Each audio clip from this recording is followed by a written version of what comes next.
écrit cette fois sur Nelson Mandela et ses relations avec le Sénégal. Nelson Mandela parce que c'est une icône. Nelson Mandela, c'est le héros du combat contre l'apartheid. C'est l'exemple de la résilience, de l'endurance. C'est quelqu'un sur qui on a beaucoup écrit, qui a lui-même rédigé ses mémoires, un long chemin vers la liberté. C'est vrai, on peut se poser la question, et elle est légitime, pourquoi écrire encore sur Mandela et comment surtout écrire sur Mandela.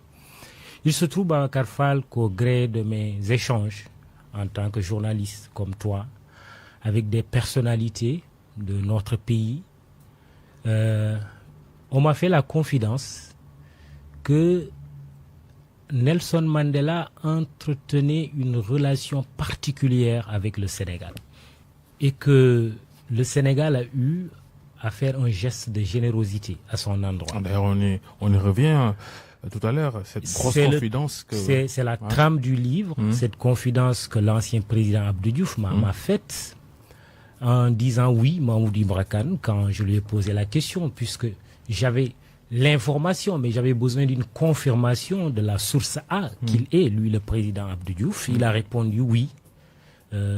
J'ai fait ce geste. Le président Nelson Mandela, qui était à une année de son élection inévitable, tout le monde le savait, à la tête de l'Afrique du Sud, est venu à Dakar discrètement pour solliciter donc cet appui pour régler une gêne d'argent. Donc c'est la trame du livre, mais je ne me suis pas limité seulement à ce secret que je qualifie de grand secret. Je suis allé au-delà pour parler de la relation entre le Sénégal et Nelson Mandela, pour montrer que la diplomatie sénégalaise a joué un rôle extrêmement important pendant cette période. Abdou Diouf était président de la République de 1980 à 2000 et il a été président en exercice de l'Organisation de l'Unité africaine, ancêtre de l'UA aujourd'hui. Il a survolé les pays de la ligne de front. Il a fait inscrire sur tous les tableaux des salles de classe que l'apartheid était un crime contre l'humanité. Nous étions l'année scolaire 85-86. Absolument. Ben, je vois que vous avez une très bonne mémoire. Vous étiez très très jeune, mais voilà, ça nous avait marqué nous tous. Alors, donc, Abdou Diouf a joué un rôle très très important. Fait de courage. Et dans les confidences qu'il m'a faites, il m'a fait part de ces coups de téléphone qu'il a passés aux grands de ce monde comme Ronald Reagan, comme François Mitterrand, Margaret Thatcher, des congressmen américains. Il a fait pratiquement le tour du monde pour plaider la cause de Nelson Mandela, pour plaider la libération de Nelson Mandela. Votre livre semble nous dire que le Sénégal a été pour beaucoup dans le dénouement de la crise de l'apartheid dans l'Afrique du Sud. Vous êtes en train de faire un peu, de souligner des faits. D'abord, le soutien de Léopold II Senghor. On était le début des années 60. Ouais. Il avait même reçu Nelson Mandela à Dakar, prêt à lui donner tous les moyens administratifs, les passeports diplomatiques entre autres. Il y a ensuite cette rencontre d'août 1987 dans la capitale sénégalaise sur initiative d'Abdou Diouf justement, où des personnalités blanches sud-africaines, universitaires, sociétés civiles, Bretton Bar, n'est-ce pas? Ouais. Ils ont rencontré une délégation de l'ANC dirigée par Thabo Mbeki à l'époque, ici en 87. Et vous estimez que on ne peut pas enlever le Sénégal du processus qui a mené à la fin de l'apartheid. Absolument. On ne peut pas enlever le Sénégal de ce processus. Vous vous rappelez d'ailleurs, déjà en 62, Senghor reçoit Nelson Mandela et son ami Olivier Tambo. Nelson Mandela et son ami avaient sollicité le président Senghor un appui en armes. Mais puisque vous le savez que la diplomatie sénégalaise, il faut aussi le dire, c'est une diplomatie pacifique. Le président Senghor n'avait pas accédé à cette requête. En revanche, il a mis à leur disposition des moyens administratifs passeport diplomatique, billets d'avion qu'il avait acheté et toutes les possibilités d'influence. Ça, je pense que c'était un acte fort. Mais comme vous le savez aussi, Babacar, en diplomatie, il y a le terrain, ce que tout le monde voit, mais il y a le souterrain. En 62, Senghor, qui reçoit donc Mandela avant son emprisonnement, 2 ans plus tard en 64, quand Mandela a été libéré, 91, 92, il a été libéré en 90, en février 90, il est venu à Dakar en 91, 92, et Abdou Diouf l'a reçu, bien entendu. Il devait même participer à un concert en son honneur. À la dernière minute, Mandela n'est pas venu avec Youssou N'Dour, les autres Baba Mal, Omar Pène. Tout le monde était là au stade de l'amitié à l'époque. Il n'est pas venu, mais il a quand même envoyé un message. Abdou Diouf l'a reçu également parce qu'il était libre. Et Mandela a reconnu lui-même par sa bouche le rôle extrêmement important que le Sénégal a joué. Dans ses mémoires, Un long chemin vers la liberté, il parle de son amour pour Dakar. Il parle des belles femmes sénégalaises. Il parle d'énormément de choses que le Sénégal a eu à faire pour le soutenir dans son combat contre l'apartheid.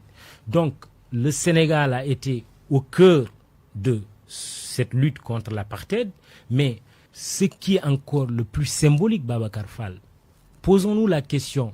Mandela, qui consulte ses proches pour leur parler de sa gêne d'argent, il ne pouvait pas le dire à n'importe qui, encore moins à ses anciens bourreaux. Lui, Mandela, qui a eu, et un grand banquier sénégalais me le rappelait, il me dit, mais Mandela aurait pu avoir beaucoup d'argent parce qu'il a fait du fundraising, une collecte de fonds un peu partout dans le monde pour la lutte contre l'apartheid. Le fait d'avoir cette gêne ou d'avoir eu cette gêne d'argent, cela veut dire qu'il ne s'est pas enrichi. Et il allait être expulsé de sa maison de Soweto. Qui est-ce qu'il sollicite quand il consulte ses camarades? C'est le président du Sénégal. Ça répond à son idéologie. Il a dit tout de suite après sa sortie, je ne suis pas un surhomme, je ne suis pas un prophète. Absolument, absolument. Je suis votre semblable. Absolument, absolument. Parce qu'il y avait une tentation de déification de son personnage. Il dit non, je suis un être humain comme tous les autres humains.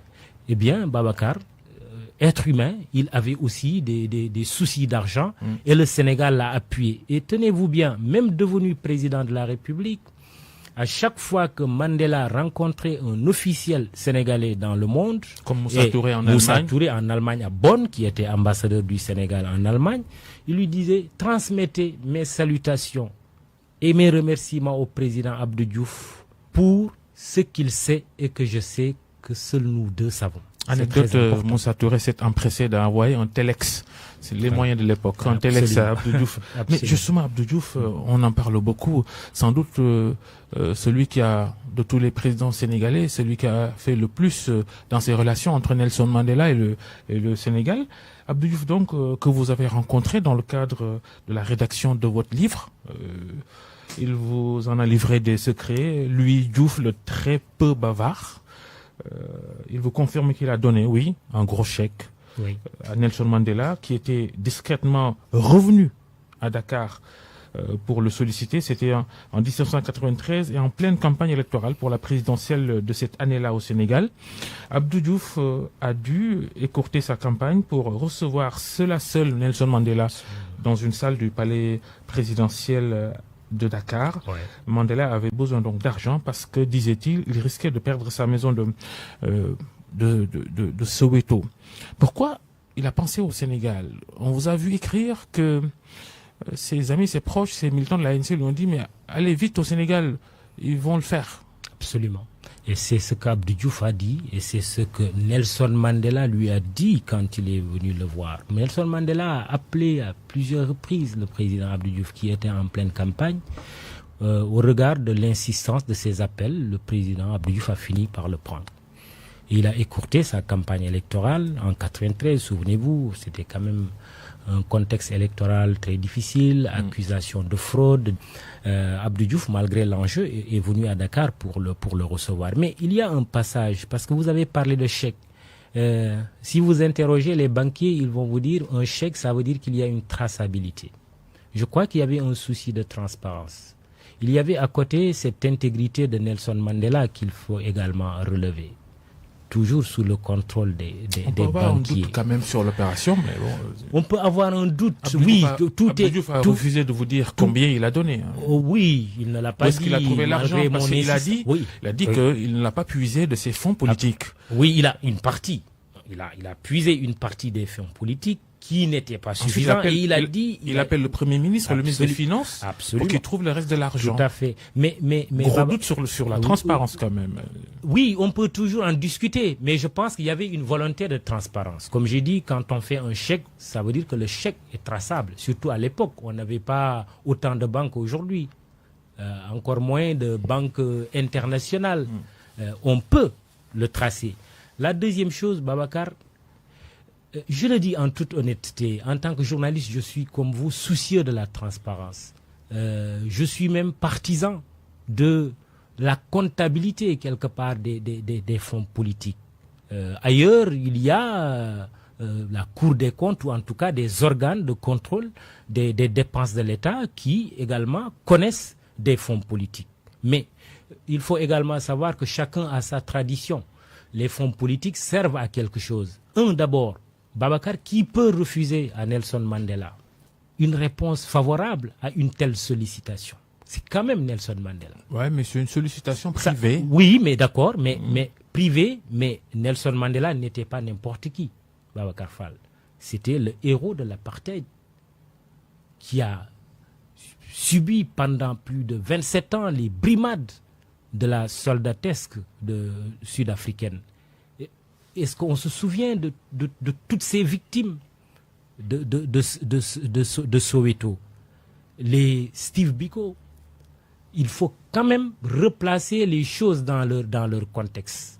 Je crois qu'il y a, si on veut, engager le débat, mais il me semble aussi que cet acte, ça c'est mon avis personnel, cet acte peut être offert quelque part en exemple du bon usage des fonds politiques. Parce que les fonds politiques, ils existent, c'est une réalité. Il ne faut pas nier les... Et le président Abdou Diouf, président de la République, aura peut-être l'occasion lui-même de répondre à des questions de cette nature sur la transparence. Mais bon, ce qui est important pour le journaliste que je suis, c'est au moins d'avoir révélé que ce grand secret-là a existé, et que le Sénégal a fait ce geste. Imaginons, oui, que quelqu'un d'autre l'ait fait quelque part dans le monde, parce que c'est possible. Hein? Il y a des gens qui s'intéressent au sujet Nelson Mandela. N'oubliez pas d'ailleurs, sur la question d'argent, que après sa mort, il y a eu tout un débat sur la